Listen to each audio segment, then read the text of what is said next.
Amados hermanos, les saludo a todos en el amor del Señor, saludamos cariñosamente a las visitas que nos acompañan en este día también, este día del Señor, en que nos reunimos como iglesia del Señor para celebrar al Señor, para cantar y alabar su santo nombre.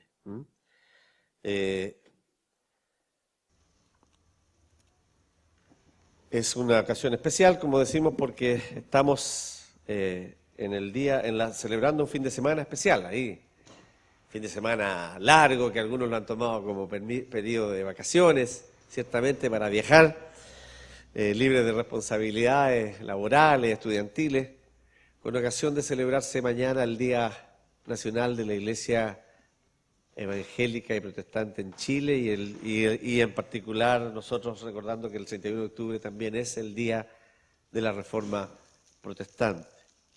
Y hoy día vamos a interrumpir nuestra serie de mensajes que se retoman el próximo domingo sobre la parábola del Hijo Pródigo, o lo que el pastor ha denominado, Pastor Amós, el Dios pródigo, o los dos hijos perdidos, o como queramos llamarle, aquella parábola hermosa de Lucas 15, en que hemos estado en las últimas semanas tratando enseñanzas prácticas para nuestra vida, y que retomamos el próximo domingo para hablar en particular de este hecho del Día de la Reforma. El viernes tuvimos ocasión de estar en La Moneda.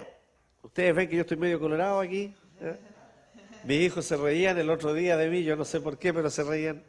Y no es porque yo me haya deliberadamente puesto así, ni estoy con alguna alergia. Estuvimos más de 2 horas allí al sol en La Moneda, en el patio de los Cañones, sentados a todo sol de mediodía de Santiago, en un acto que se realizó allí para conmemorar justamente el Día de la Reforma y de la Iglesia Evangélica en Chile, con presencia de autoridades de gobierno, parlamentarios, habían 2 o 3 senadores, habían varios diputados, algunos alcaldes, y representantes de las diversas iglesias evangélicas de Chile, en un acto muy significativo y solemne.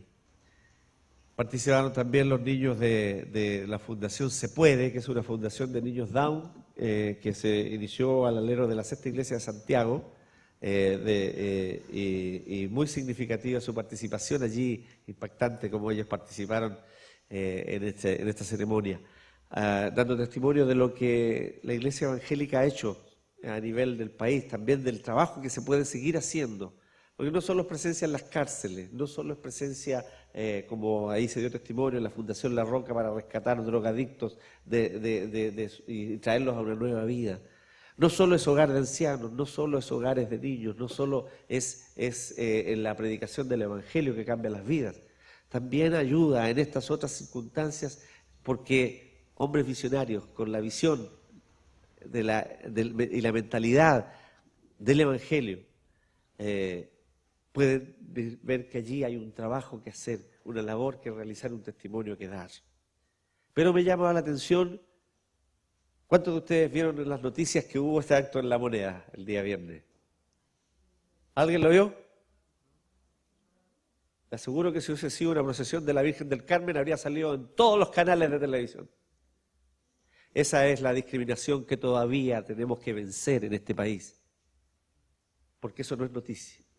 No es noticia que el pueblo evangélico se reúna para alabar al Señor en la casa de gobierno, para dar testimonio de su fe y de su presencia en la historia de este país.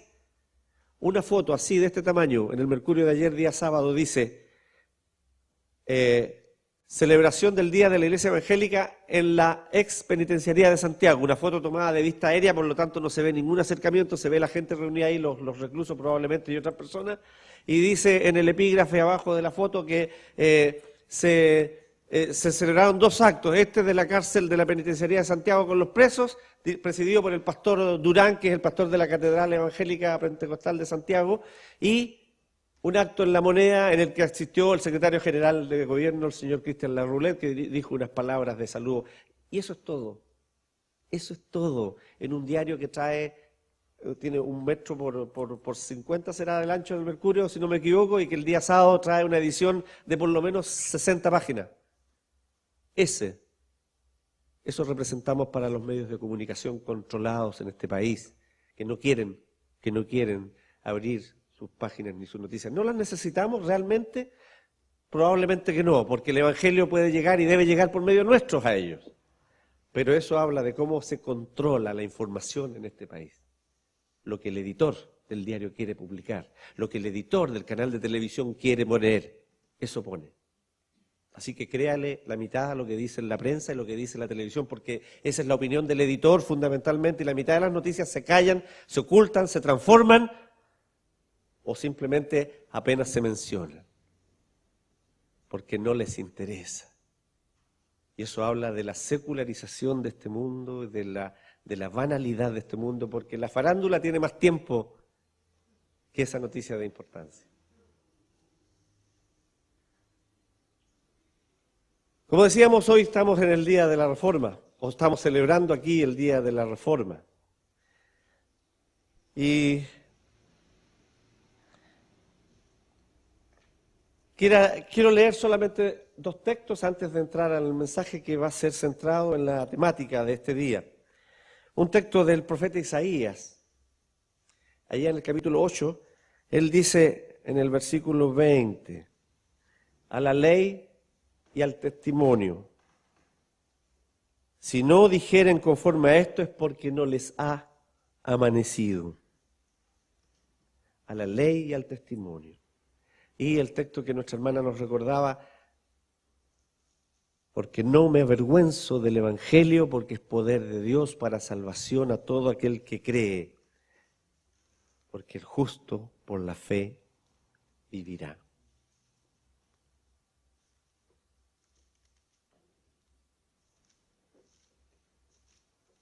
¿Por qué estamos nosotros recordando aquello?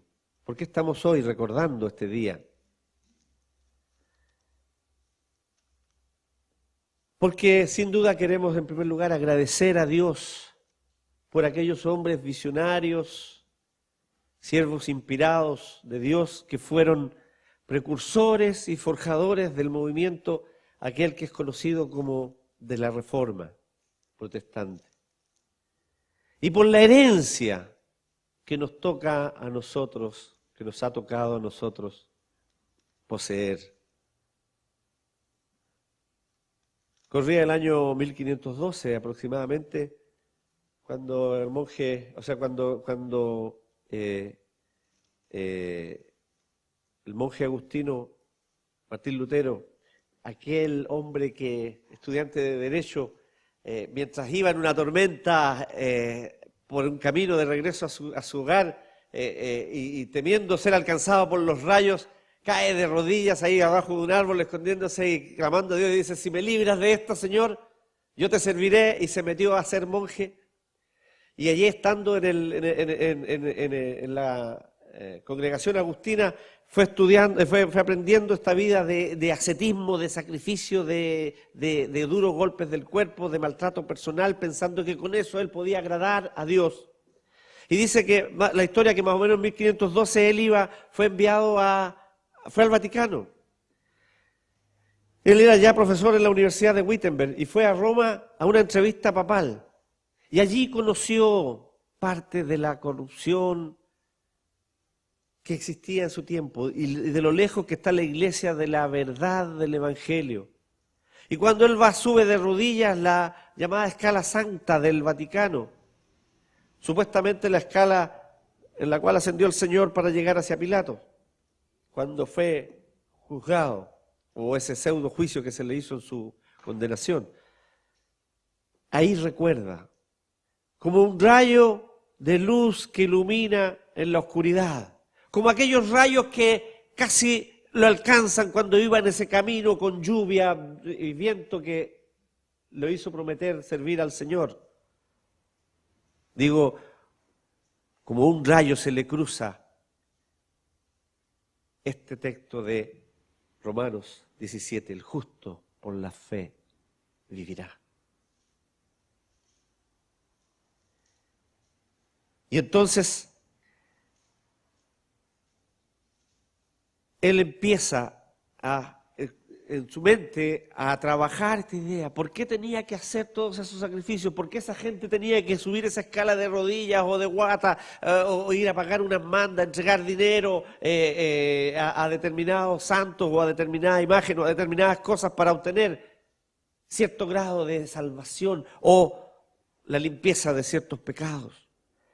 Y comienza un estudio y una predicación sobre la justificación por la fe, allí en la Universidad de Wittenberg. Y el 31 de octubre de 1517, víspera del Día de Todos los Santos, o de los Muertos, él clava en las puertas de la iglesia de la universidad, de la iglesia de Wittenberg, ahí en esa capilla de la Universidad de Wittenberg, clava sus 95 tesis contra las indulgencias. Se clavaban allí en esa puerta los temas que eran de discusión académica en la universidad. Y él pone allí esas 95 tesis contra las indulgencias, que era un gran negocio papal, para reunir fondos para financiar la construcción de la catedral o de la iglesia, la capilla del Vaticano. Sin duda que esos golpes del martillo allí en la puerta de Wittenberg marcan el inicio de lo que se conoce como la Reforma Protestante, cuyos principios, doctrinas, postulados, así como sus enseñanzas, corren por toda la Europa del siglo XVI.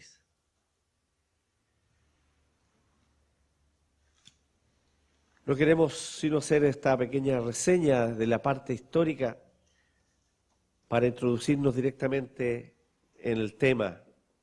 La Reforma fue ante todo un intento de cambiar desde dentro la estructura, pero sobre todo la doctrina enseñada y practicada en la Iglesia Católica Romana en la época. Fue un intento de reformarla desde adentro, de corregirla, de volverla a las raíces, de volverla al camino, de enmendar el rumbo que ella estaba llevando equivocado. Pero no hubo oídos abiertos, no hubo mentes abiertas para ello, sino por el contrario, se desató la lucha y la persecución. La Reforma es sin duda un movimiento esencialmente religioso, espiritual, pero sin duda fue también un movimiento intelectual, un movimiento económico, un movimiento político, social y cultural, porque la Reforma cambió la vida del mundo en ese tiempo. Porque fue una lucha contra la incredulidad en que muchos habían caído por ignorancia, por desidia o por simple rebeldía. Fue una lucha contra la corrupción en que estaba sumida la Iglesia y en especial la curia romana, profitando de privilegios económicos, sociales y políticos a costa de torcer la verdad, de oprimir al pobre, de extorsionar al rico.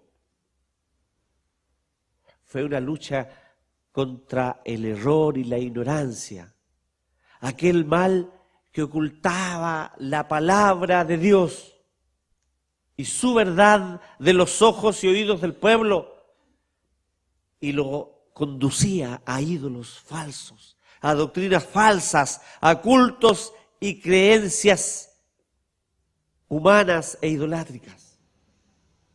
Fue una lucha contra la falsedad que abundaba en la actitud, entre comillas, piadosa en lo externo, pero lejos de lo que Dios demanda del corazón. Fue una lucha contra la mundanalidad y el pecado que a expensas de la ignorancia de las verdades del Evangelio y de las espuras ofertas de perdón barato, liquidado como una liquidación de mostrador por medio de estas indulgencias, que hacía muy seguro y simple el librar de cualquier falta, por grande que fuera, presente, pasada y futura, ignorando o por sobre la exigencia de un genuino arrepentimiento para tener el perdón.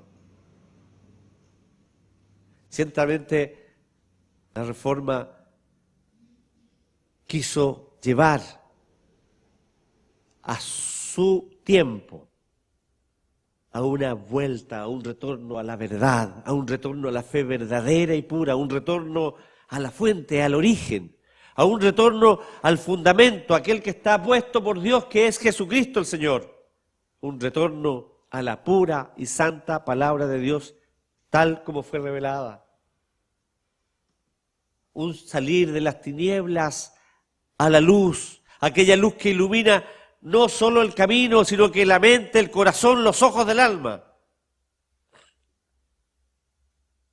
Una forma de ir hacia el conocimiento tanto de la verdad de Dios como aquellos de la naturaleza, de la ciencia, del saber. Un camino hacia el desarrollo no solo espiritual, sino social, laboral, cultural, de las artes. Porque donde llega el Evangelio, donde llega el conocimiento, la luz y el desarrollo, donde llega el conocimiento, la luz y el desarrollo, porque la mente se abre, porque cuando el Señor ilumina la mente, el hombre es salvado en su integridad, es redimido en su integridad. Y eso implica que todo su ser, todo lo que él hace, todo lo que el hombre es, se hace para la gloria de Dios. Conocemos ciertamente los postulados que la Reforma nos presentó en su tiempo. Son postulados que hasta el día de hoy tienen plena vigencia. Son más vigentes tal vez que en ese tiempo. Contra la religiosidad contemporánea que levanta dioses e intermediarios, que endiosa al hombre, y también contra aquellos que dificultan o que allanan, alisan la verdad del Evangelio, la suavizan para que se pueda obtener prebendas de ella. Que no son capaces de llamar al pecado, pecado, y al pecador, pecador. Y estos postulados que conocemos, o puntos de lucha, de proclamación, doctrinas esenciales que rescató, que proclamó y que enseñó la Reforma hacia el mundo. Solo gracia, solo fe, solo Cristo, solo Escritura. Sacerdocio universal de los creyentes, libre examen de las Escrituras.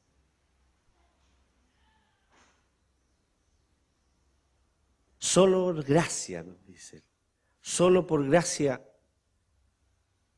aún hoy y hasta que el Señor venga.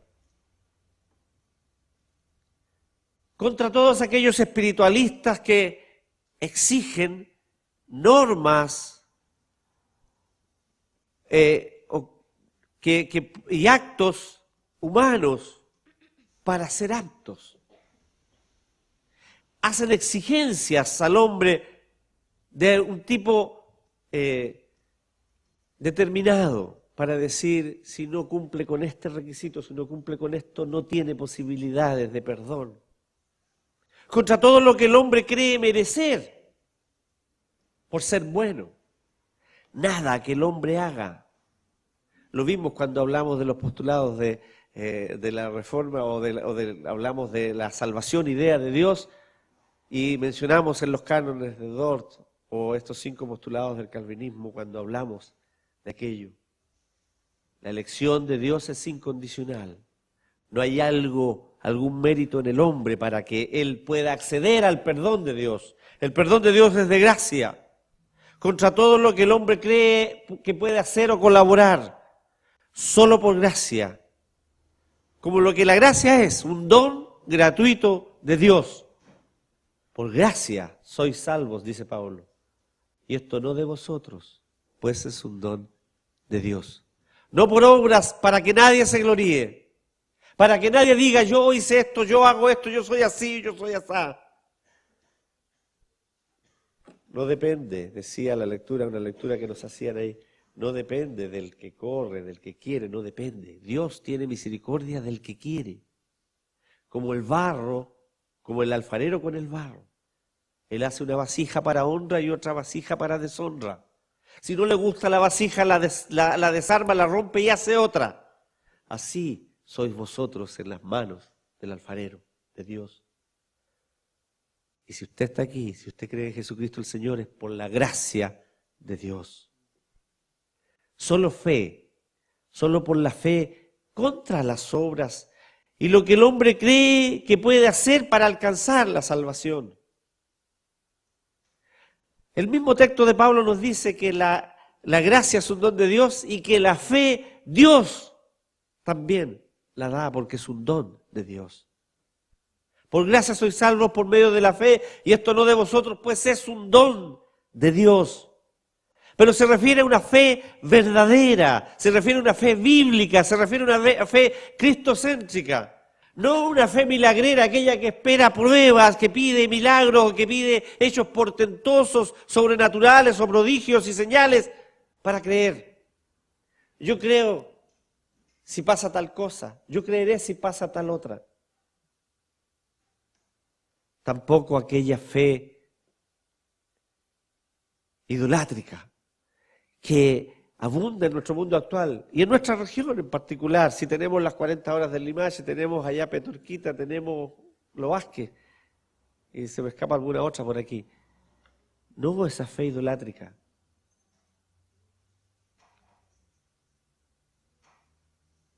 No aquella fe muerta, una fe inerte, paralizante, una fe contemplativa que simplemente se queda de brazos cruzados frente a algo que suena como espiritual, sino una pura y sola fe en Cristo Jesús, la fe salvífica, aquella que demanda el Evangelio cuando dice cree solamente, o cree en el Señor Jesús y serás salvo, tú y tu casa. O aquel texto que leíamos recién de Romanos, justificados por la fe, tenemos paz para con Dios por medio de Jesucristo. Solo por fe. Si no hay fe, pero fe verdadera en Jesucristo, no hay posibilidad de ser salvo. Pero además de la solo gracia, de la solo fe, la Reforma proclamó solo Cristo, solo por Cristo. Porque como lo cantábamos, no hay otro nombre.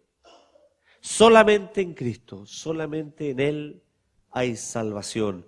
No hay otro nombre bajo el cielo dado a los hombres, dice Pedro, en el cual podamos ser salvos.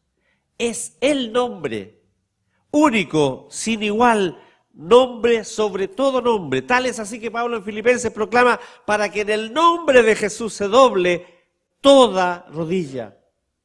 Que el Señor, Dios, el Padre, le ha exaltado a Cristo a lo sumo por su obediencia en la cruz, por su muerte en la cruz y por su resurrección, y le ha exaltado y le ha puesto su nombre por sobre todo nombre, para que en el nombre de Jesús se doble toda rodilla. Toda la rodilla de los que están arriba en los cielos, abajo en la tierra y debajo de la tierra. Toda rodilla. Me gusta mucho este concepto, que alguna vez lo escuché o lo leí de alguien, y lo he repetido otras veces. Toda rodilla se doblará ante el Señor para reconocer a Jesús como Señor. Aún aquellos que le niegan, aún aquellos que le rechazan o le han rechazado, ellos se doblarán la rodilla ante el Señor para reconocer que Él es el Señor. El dilema de aquellos es que si no lo hacen ahora aquí, Allá lo harán para irse al infierno. Allá lo harán cuando no tendrán oportunidad de salvación. Pero lo harán, lo reconocerán. Los más, piensen aquellos que se burlan, aquellos que reniegan, aquellos que le han dicho a usted cosas que cómo puede creer, etcétera, o aquellos que ha escuchado y que dicen, se declaran, se autoproclaman ateos. Piense en ellos, se arrodillarán y tendrán que reconocer que Jesús es el Señor, que estuvieron equivocados, pero que ya no tienen solución. Todo aquel que en este tiempo cree y se doblega ante el Señor y le reconoce, es aquel que por Cristo es salvo. Él es el centro, Él es la base y es el objeto de la fe cristiana. Quitado Cristo, el cristianismo es la nada misma, es algo vacío, algo hueco, algo sin sentido. Dice el autor de los Hebreos que Él es el autor y el consumador de la fe. La Biblia nos expresa que Él es el único mediador. Solo en Él hay salvación, pues no hay otro nombre dado a los hombres en que podamos ser salvos. Ni María, ni los santos, ni los líderes religiosos, ni la iglesia, ni el Estado. Nada. Solo Cristo. Porque hay un solo mediador entre Dios y los hombres. Jesucristo, hombre, dice Pablo en Timoteo. Y el Señor Jesucristo dijo, yo soy el camino, yo soy la verdad, yo soy la vida. Nadie. Así como decíamos delante, todos se arrodillarán, y cuando el Señor Jesús dice nadie, es porque nadie, ninguno, jamás puede ir al Padre si no es a través de Jesucristo el Señor.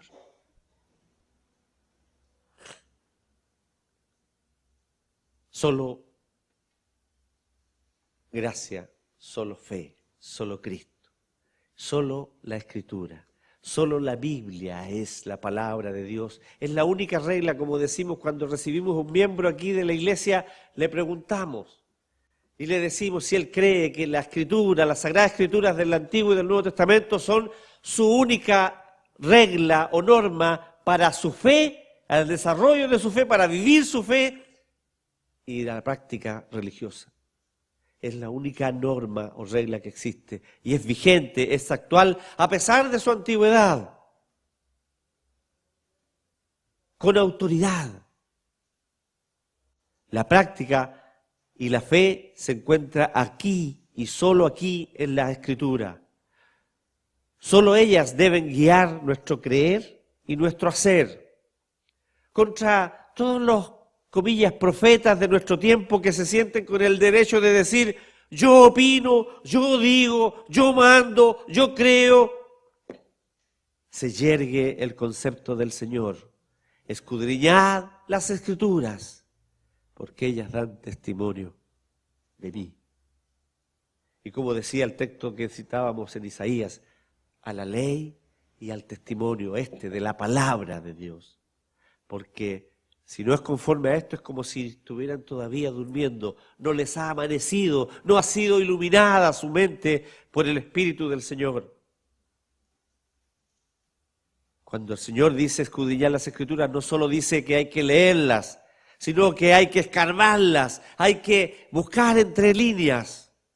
Lutero decía que él cuando leía la Biblia era como quien cosechaba manzanas. Primero recogía las que se caían solas de maduras. Luego sacudía el árbol y finalmente buscaba entre medio de las hojas. Así se debe buscar en la Biblia. Escudriñar, es mirar, es ver. Leer y estudiar con mente abierta para que el Señor nos diga a través de su palabra lo que nosotros debemos conocer de ella. No hay aquí el afán o de una interpretación privada, decir esto yo creo, y sacar un texto del contexto. En el estudio de la Escritura nosotros tenemos muy claro la enseñanza. Un texto sacado de contexto, como dicen por ahí los abogados, es un pretexto. Un texto fuera del contexto. Usted tiene que analizar el versículo dentro del párrafo, el párrafo dentro del capítulo, el capítulo dentro del libro, el libro dentro del testamento y el testamento en toda la Biblia. Ese es el contexto que marca la lectura de la palabra. Por lo tanto, no puede llegar y tomar como aquel hombre aquellos que acostumbran a predicar así, el Señor me va a dar lo que predico y marcan con el dedo y yo voy a predicar el capitel de bronce que había sobre ella en una altura. ¿Y qué predico de esto? No tengo idea de lo que voy a predicar. Como aquel hombre que hacía esto y decía, y buscó un texto y decía, fue Judas y se ahorcó. Oh, buscar otro mejor. Y buscó, marcó el dedo, ve y haz tú lo mismo. Y no, tampoco está muy bueno. Buscó el otro y dice, lo que has de hacer, hazlo pronto. Bueno, no es la forma. No es la forma de leer la Escritura, de acercarse a la Escritura. Hay que buscarla y leer, tratar de entenderla con mente abierta. Y no para que la Biblia diga lo que yo quiero decir, sino para que me diga lo que ella tiene que decirme a mí, lo que Dios tiene que decirme a mí. Porque no hay nuevas revelaciones. El canon bíblico, lo que el Señor quería dejar para su pueblo está escrito. Allí en Apocalipsis al final dice, en el capítulo 22, nadie le quite a esto, pero nadie le agregue a esto. Está todo escrito. La revelación especial de Dios es suficiente y aquí está todo lo que el hombre necesita saber para vivir conforme el Dios quiere que viva y para alcanzar la salvación del pecado. Y el mayor milagro es el cambio de sentido, de mente, de vida que produce la conversión al Señor y solo por leer la Sagrada Escritura, la palabra de Dios. Porque Pablo dice que la fe es por el oír la palabra de Dios. Solo por ella, fuera de ella, sin ella, sin duda que el mensaje se transforma en charlatanería, en filosofía barata o en una imitación que nunca es genuina o alternativa no válida.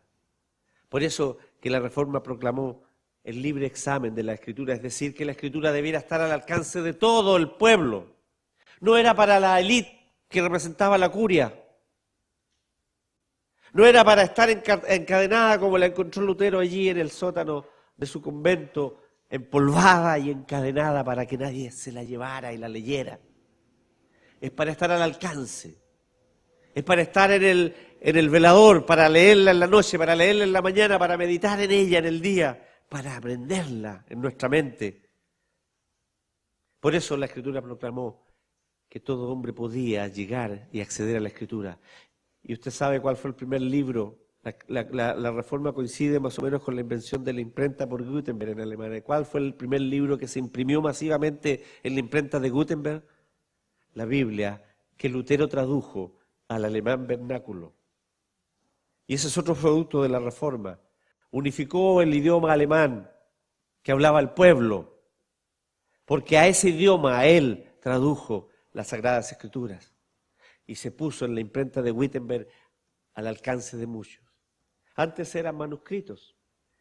Y imagínense lo que demoraba escribir un texto de toda la Biblia. Y cuántas posibilidades de copias habían. No había fotocopiadoras como ahora, no había impresoras como ahora, no había el offset como ahora, no había la posibilidad de tenerla ahí en un celular como la tienen algunos hermanos nuestros, y que de repente la gente cree que están leyendo la Biblia, pero cree que están jugando en el aparatito y están leyendo porque la tienen allí la Biblia. Libre examen de las Sagradas Escrituras. Y paralelo a ello y junto con ello, complementario de ello, el sacerdocio universal de los creyentes. Solo gracia, solo fe, solo Cristo, solo Escrituras, libre examen de ellas.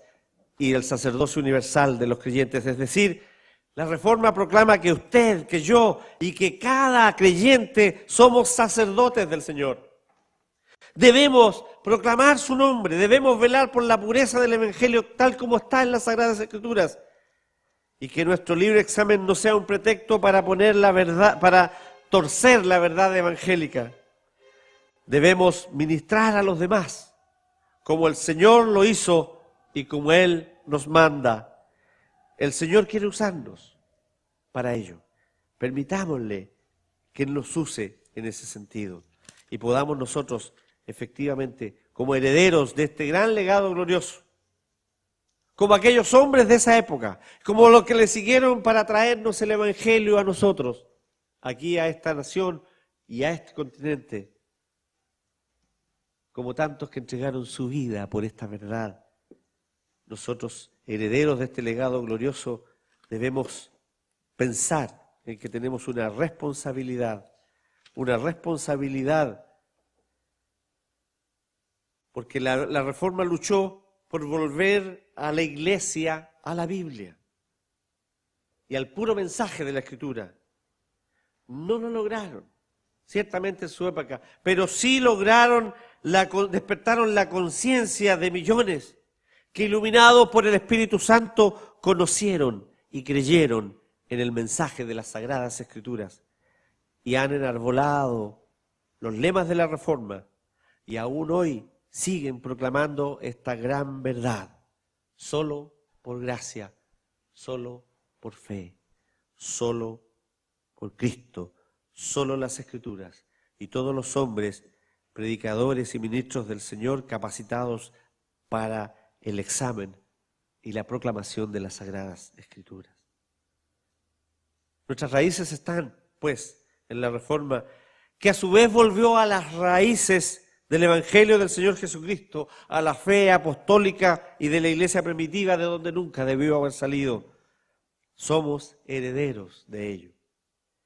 Y no debemos olvidar nuestras raíces. No debemos olvidarnos que pertenecemos a una iglesia cuya raíz es el Evangelio de Jesucristo, pero que ha recibido la herencia de esta Reforma del siglo XVI. Iglesia reformada, siempre reformando, decía otro lema de la Reforma, porque la iglesia reformada, al estar imbuida de estos principios y buscando la verdad de la Escritura, siempre está atenta a los tiempos que vive. La Reforma fue luz para las naciones en el tiempo en que tocó actuar a aquellos hombres. La iglesia hoy debe, del mismo modo, plantearse en su sociedad actual con este mensaje de la palabra del Señor para reformar sus tiempos, su sociedad, para alcanzar aquello que es menester, es decir, llevar la salvación a los pecadores perdidos. La Reforma fue un movimiento esencialmente espiritual, pero que cambió el mundo. Usted, yo y todos los creyentes podemos también ser influencia y cambiar nuestro mundo. Nuestra adoración al solo Dios vivo y verdadero y a Jesucristo, su Hijo, nuestro Señor y Salvador, es en gratitud por este legado. Y nuestra gratitud a Dios debe no solo ser expresada en la adoración del culto, sino en nuestra vida diaria, viviendo como hombres, mujeres, jóvenes y niños del Señor. Vivir y actuar como un creyente reformado, heredero de la Reforma, es vivir como es digno del Evangelio. No se puede ser reformado sin vivir y vivir como si el mundo alrededor no existiese. La Reforma cambió su mundo. Usted, yo y todos los creyentes hoy, hijos de la Reforma, debemos cambiar el nuestro. Que el Señor nos bendiga.